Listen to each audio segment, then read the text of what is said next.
Salut tout le monde, comme vous le savez, en Belgique, nous avons eu une réduction de notre bulle sociale suite à la reprise de l'épidémie. C'est ce qui m'a donné envie en fait de faire cette vidéo sur les jeux simplement 2 joueurs.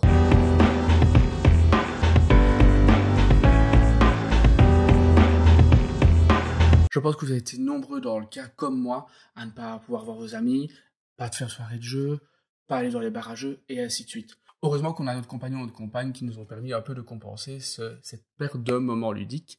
Et d'ailleurs, je vais vous présenter les jeux auxquels on a le plus joué durant ces nouveaux confinements. Alors découvrons-les ensemble, ces jeux idéaux pour cette période difficile. On va commencer par les jeux avec une petite boîte, simplement ils sont plus faciles à transporter. Et on commence avec Dragon Master, c'est un jeu qui est sorti tout récemment. Et c'est un jeu surtout avec un auteur très connu, Reinier Kizia, qui a une ludographie en fait de dingue simplement. Alors je vais un peu vous surprendre parce que moi le TNT Dragon c'est un truc qui ne me parle mais pas du tout. Pourtant ici j'ai quand même craqué sur le jeu pour sa mécanique qui m'a totalement surpris puisque habituellement on joue face à face, ici on va jouer sur un coin de table et chaque joueur va scorer uniquement les lignes verticales face à lui. Donc vous comprenez assez aisément, en fait vous allez poser des cartes qui vont potentiellement donner des points à l'autre joueur. Il faudra donc bien envisager sa pose de cartes pour que ça soit le plus avantageux pour soi et pas pour l'autre surtout. Alors les parties vont quand même pouvoir être renouvelées puisqu'on n'utilise jamais l'entièreté des cartes. Il y en a toujours 4 qui sont mises de côté, ce qui permet une certaine rejouabilité et une certaine variabilité dans les parties. Alors bien sûr le thème va totalement plaire à ceux qui sont amoureux des dragons, mais pour moi il aurait pu être tout à fait autre et ça aurait tout aussi bien fonctionné sur un jeu pour sa mécanique. À Watergate, c'est un jeu aussi d'un grand auteur, Matthias Kramer, mais c'est aussi un jeu extrêmement ludique que j'apprécie énormément, on y joue régulièrement, j'en ai d'ailleurs fait un article il y a quelques temps. Alors seulement c'est le côté prof de jeu qui doit parler, hein, mais vous avez vraiment plongé dans cette affaire scandaleuse aux USA, soit en incarnant le président Nixon ou la presse, et tout au long d'une partie il va y avoir une véritable tension entre les deux joueurs parce que vous allez vous affronter afin de récupérer la faveur de l'opinion publique. Grâce à des cartes actions, vous allez récupérer l'opinion publique ou alors déterrer les cadavres du placard.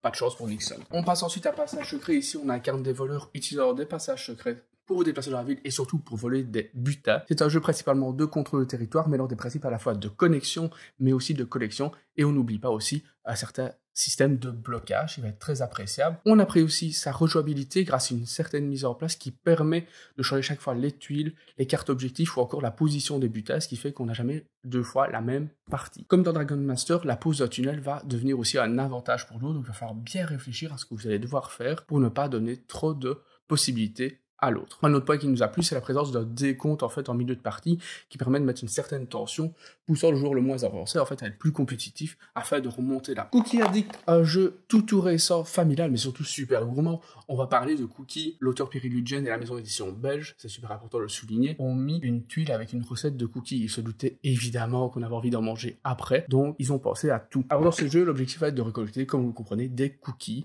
dans une ville. Mais ce jeu va reposer sur une mécanique d'intersection au sein d'un quadrillage qui est assez ingénieux, puisque ça va entraîner énormément d'interactions autour de la table. Alors vous allez devoir disposer un ensemble de tuiles aléatoirement sous la forme d'un quadrillage de 6 par 6. Un des joueurs déplace son jeton uniquement sur les lignes et l'autre uniquement sur des colonnes, et l'intersection des deux va vous permettre de sélectionner une tuile et de récupérer soit un bonus, soit un malus, soit une carte spéciale. Étant donné que ça se joue à tour de rôle, vous allez essayer de prendre le meilleur pour vous, mais surtout aussi de vous positionner d'une certaine manière pour que l'autre joueur prenne la mauvaise tuile ou perde des cookies. De plus, toutes les tuiles qui sont activées sont retournées et sont rendues disponibles pour la partie.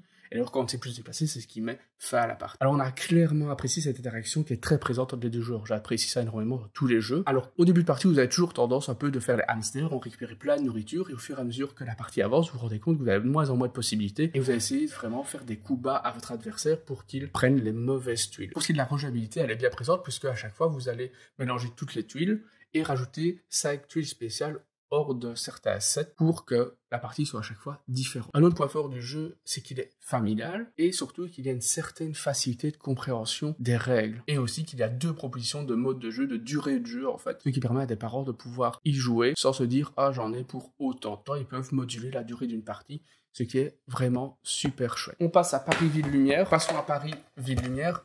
Alors, il est plus complexe qu'il n'y paraît et j'en adore surtout les illustrations comme la mécanique. Elle est vraiment excellente puisqu'elle repose sur à la fois la pose de tuiles et la maîtrise du territoire et surtout elle se joue en 2 temps. Il va falloir planifier au mieux afin de scorer un maximum de points. Alors lors d'ouverture, la boîte, déjà les règles sont mises en page de manière juste magnifique, à l'idée d'un vieux journal d'un ancien temps.